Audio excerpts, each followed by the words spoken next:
दोस्तों नमस्कार, मैं हूं यशवंत दामले और आप देख रहे हैं यशवंत विज्ञान चैनल। यशवंत विज्ञान चैनल में आपका स्वागत है। आज के वीडियो में हम एक विस्थापन से संबंधित क्वेश्चन को सॉल्व करने का प्रयास करेंगे, जो कि विस्थापन और तय दूरी में अंतर को स्पष्ट करेगा। उसके बारे में हम क्वेश्चन को सॉल्व करने का प्रयास करेंगे। ये पेज नंबर 110 पर क्वेश्चन दिया गया, क्वेश्चन नंबर 2 है, ठीक ना। तो यहाँ पर आपको क्वेश्चन मिल जाएगा, ठीक। और क्वेश्चन के अकॉर्डिंग ही मैंने यहाँ पर एक रफ डायग्राम बनाया है, जो आपको दिखाई दे रहा होगा कि कोई किसान किसी खेत की चक्कर लगाता है। वो एक चक्कर पूरा करने में यहाँ पर 40 सेकंड का समय लेता है। एक चक्कर पूरा करने में कितने समय लेता है? 40 सेकंड का समय लेता है।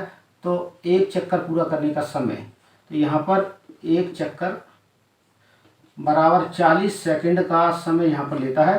तो 40 सेकंड का समय लगता है एक चक्कर पूरा करने में। और उसके खेत की प्रत्येक भुजा कितने 10 मीटर लंबी है, अर्थात खेत कैसा है, वर्गाकार यहाँ पर दिखाई दे रहा है। आपको ये समझ आ चुकेगा, ठीक ना। तो खेत का जो प्रत्येक भुजा है वो 10 सेंटीमीटर लंबी है, ठीक। तो इससे अपन समझ सकते हैं। तो सबसे पहले हम यह खेत का, और वो ये पूछ रहा है कि वास्तव में 2 मिनट 20 सेकंड बाद, 2 मिनट 20 सेकंड के बाद आपको विस्थापन का परिमाण ज्ञात करना है।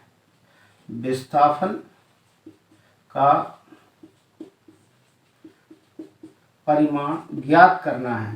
तो ये हमें ज्ञात करने के लिए दिया है उसने कि 2 मिनट बाद आप विस्थापन का परिमाण ज्ञात कीजिए कि विस्थापन कितना हो जाएगा, किसान अपने प्रथम बिंदु से कितनी दूरी पर मौजूद है, ये यहाँ पर बताया गया है। तो यहाँ पर देख लेते हैं, चलिए।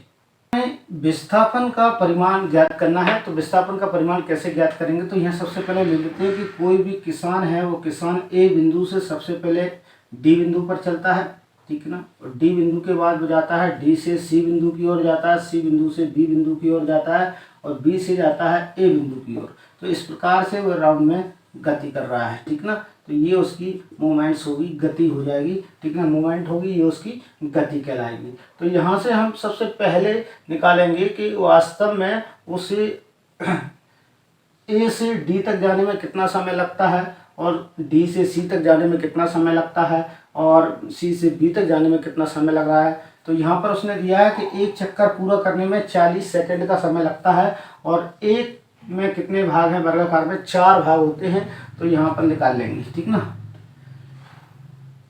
तो सबसे पहले आप यहाँ लिखेंगे ए से डी तक जाने में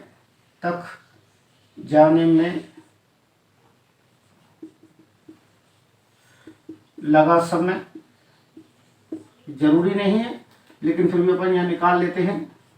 40 सेकंड है और 4 का भाग लगाना है, तो यहाँ पर निकल आएगा 10 सेकंड।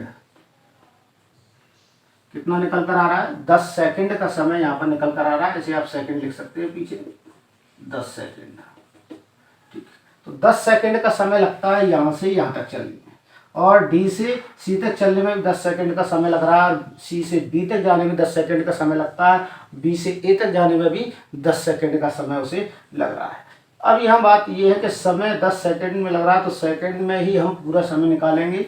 देखिए ये दिया है मिनट और सेकंड में, तो समय को हम परिवर्तित कर देते हैं। समय लिखेंगे, समय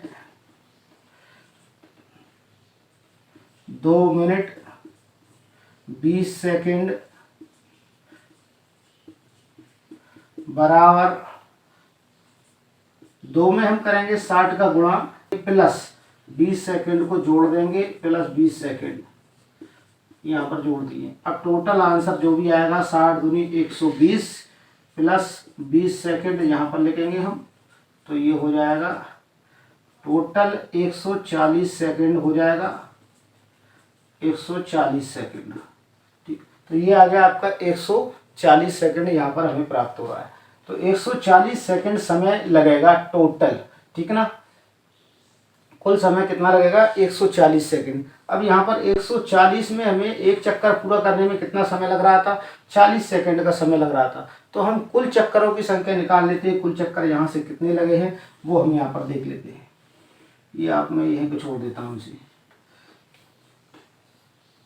यहाँ लिखेंगे चक्करों की संख्या। तो चक्कर निकालने के लिए आपको ध्यान देना है चक्करों की संख्या। चक्करों की संख्या निकालने के लिए जरूरी है कि कुल लगा समय कितना है। कुल लगा समय यहाँ पर 140 है और एक चक्कर में लगा समय कितना है। तो कुल समय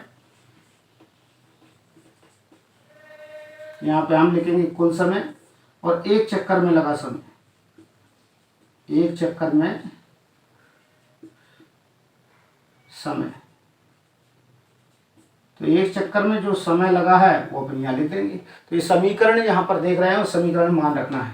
तो यहाँ देखेंगे कुल समय कितना हो गया। कुल समय हो गया 140 सेकेंड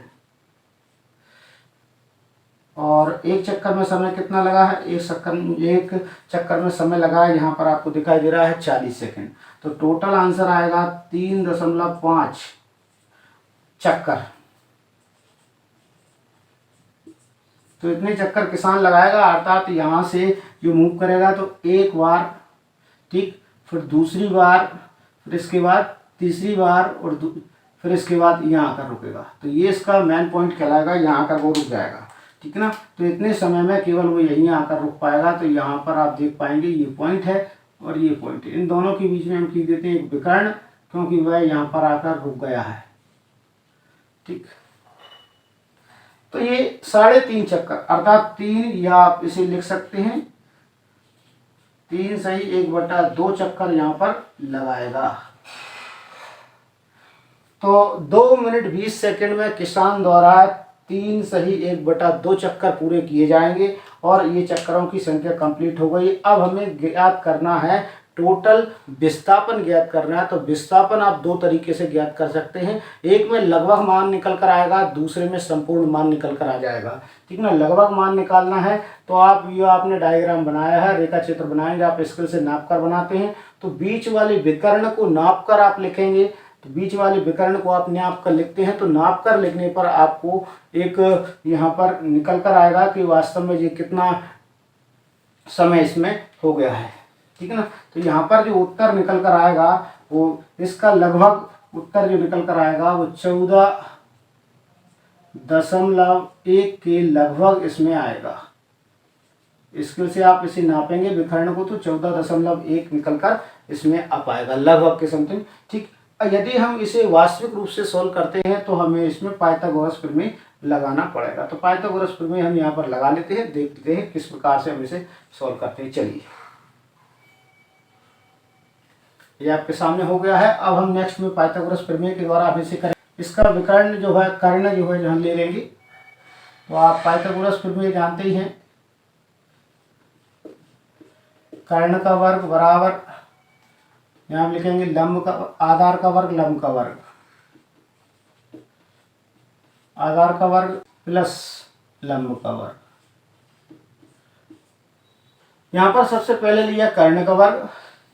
कर्ण जो होगा हमारे पास, यहाँ पर सबसे पहले लिया कर्ण का वर्ग, कर्ण हमारे पास होगा ए और सी। तो हम यहाँ लिख देंगे ए सी का वर्ग बराबर आधार जहाँ पर हम लेते थे ए बी, तो ए बी यहाँ पर हमने ले लिया है, ठीक ना। ए बी का वर्ग प्लस यहाँ पर लेंगे लंब, तो लंब हमारे पास बी सी रहेगा, तो बी सी का वर्ग ले लेंगे, ठीक। यहाँ पर अब क्लियर हो गया। अब इनके मान रख देते हैं। ए सी का मान तुम्हें पता नहीं है, ठीक है, ये तो हमने लगभग के समथिंग में ज्ञात कर लिया है, स्केल से नाप कर, लेकिन आना कितना चाहिए वो हम यहाँ पर देखने का प्रयास करेंगे। चलिए हम यहाँ देख लेते हैं कितना आ सकता है। तो यहाँ पर सबसे पहले ए सी को हम ऐसे लेकर रहने देंगे, कोई दिक्कत नहीं है। बी सी का हमें मान पता है, ए बी का मान पता है, तो ए बी का मान कितना दिया है 10, यहाँ पर से लिख देंगे 10 का वर्ग प्लस बी सी का मान कितना है, बी सी का मान भी देखेंगे आप, तो कितना दिया गया है 10 का वर्ग। तो कुछ नहीं, वर्ग में इनका 2 इंटू कर दीजिए। तो जब इसका इंटू करेंगे 10 में 10 का, तो ये हो जाएगा 100, और इसका इसमें इंटू करेंगे तो जो भी हो जाएगा 100। तो ये सब हमें 100 में मिलने वाले हैं। तो ए सी के ऊपर वर्ग चढ़ा है वो वर्ग हटा देंगे और इनके ऊपर अपन अंडर रूट लगा देंगे, तो ये हो जाएंगे टोटल अंडर रूट में कितने 200, ठीक। यहाँ पर आपको 200 मिल जाएंगे अंडर रूट में। अब नेक्स्ट लाइन में यहाँ पर से रेस कर रहा हूँ, ठीक है। यहाँ पर 200 को हम किस प्रकार से लिख सकते हैं, लिखने का तरीका आपको ऐसे मिल सकता है, ए सी बराबर 10 सही, यहाँ पर अंडर रूट 2। तो मैंने यहाँ से 10 को बाहर निकाल लिया गुणा करके, गुणा में से, ठीक ना। इसे हम इस प्रकार से लिख सकते हैं, कोई दिक्कत नहीं है। यहाँ पर हमें करने के रूप में से लिख दिया है। अब यहाँ पर √2 का मान यदि आपको पता है तो आप लिख दीजिए, नहीं तो आंसर आप ऐसा भी लिख के आ जाएंगे तो आपको मार्क्स मिल जाएंगे। लेकिन √2 का मान आपको ज्ञात है तो आप लिख देंगे। मैं यहाँ √2 का मान आपको लिख बताता हूँ। √2 का मान हो जाएगा, यहाँ पे आप देख पाएंगे 1.414। तो यहाँ पर ये √2 का मान रहेगा। तो यहाँ पर ये मान हम रखते हैं और इसे लिख देते हैं, 10 से मल्टीप्लाई करना है इसमें, और 1.414। जब इन दोनों का मल्टीप्लाई करेंगे आप, तो इन दोनों का मल्टीप्लाई करने पर आपको यहाँ पर प्राप्त हो जाएगा। 10 का गुणा करना है तो 2 अंक बाद 0 दशमलव लगेगा, तो दशमलव यहाँ कहीं आएगा बीच में, ठीक ना। तो दशमलव यहाँ कहीं आ जाएगा, तो ये आ जाएगा आपका 14.14 मीटर। तो ये लगभग समथिंग इतना ही हमें प्राप्त हो रहा है, ठीक ना। 4 और पीछे प्राप्त नहीं हो पाता है, तो यहाँ से ये इसका आंसर क्लियर हो जाएगा। तो यहाँ से आप इसे क्लियर कर सकते हैं। और समथिंग करना है आपको, समथिंग में इतना भी लिख कर आएंगे तो भी आपका सही माना जाएगा, कोई दिक्कत नहीं है। 14.1 आप लगभग में आंसर लिख देंगे पीछे तो भी आपका आंसर सही माना जाएगा, कोई दिक्कत नहीं है। तो इस प्रकार से आप इसे सॉल्व कर सकते हैं क्वेश्चन को। तो आज के वीडियो में इतना ही। हर बार की तरह कहना चाहूँगा, यदि आप मेरे चैनल पर नए हैं और अभी तक आपने चैनल को यदि सब्सक्राइब नहीं किया तो प्लीज़ सब्सक्राइब को प्रेस कर दीजिए। बेल आइकन को प्रेस करना ना भूलें, बेल आइकन प्रेस करते ही करेंगे आप तो वीडियो अपलोड होते ही आपके पास नोटिफिकेशन पहुंच जाएगा। वीडियो अच्छा लगता है तो लाइक जरूर कीजिएगा, दोस्तों के साथ में शेयर कीजिए।